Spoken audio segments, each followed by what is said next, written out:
Ako naman, ang goal ko naman is to promote voice acting as an art at maintindihan ng tao na kami yung art na hindi napansin, di ba?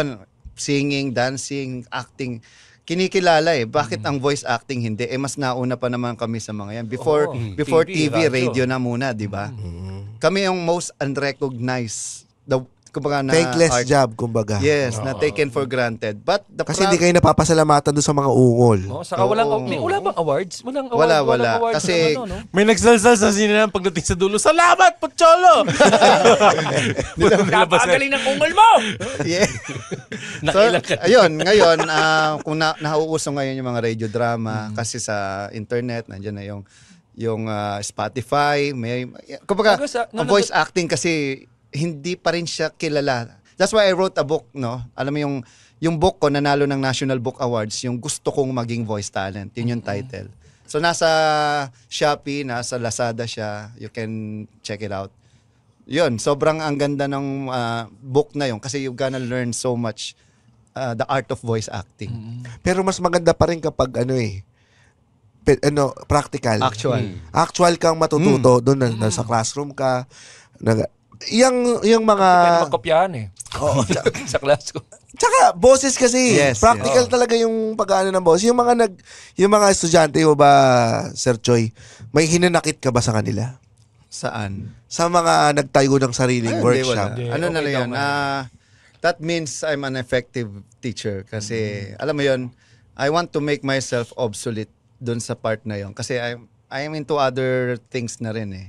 I produce shows. I have this new show called Kwentuhanan, Kwento at Tahanan. Ito naman yung mga puppet show na pambata na nawala na kasi yung batibot eh. Oo nga. Oo. So kasi galing akong batibot, galing akong siniskwela. Talaga? Sino Saan ka sa batibot? Ako yung pumalit sa boses ni Kiko Matching. Oo, na naging Matching.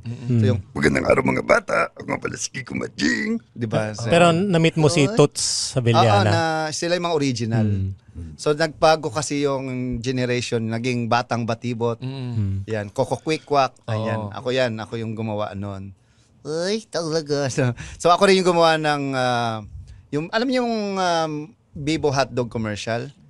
Yung Pape Bibo. Yeah, that's my voice. Ganito yung boses niya. Pape Bibo, bagong Bibo. Oh, anong sikreto ng bagong Bibo?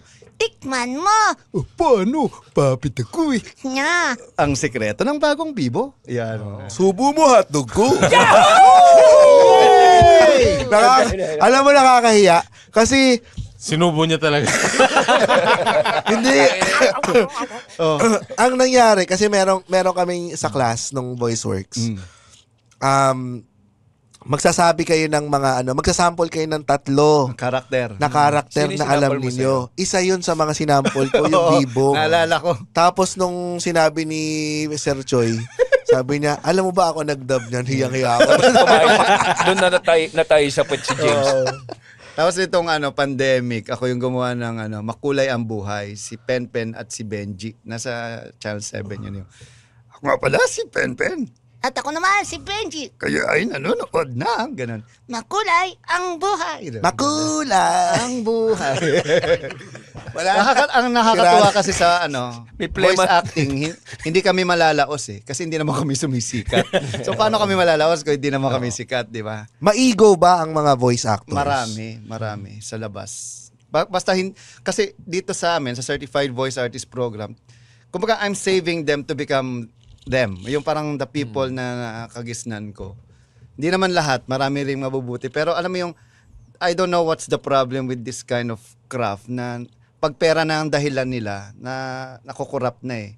Sabi ko, don't start voice acting to make money. Start voice acting to make a difference. Kasi ang boses natin is a gift from God and it's how we use it. That's our gift back to God.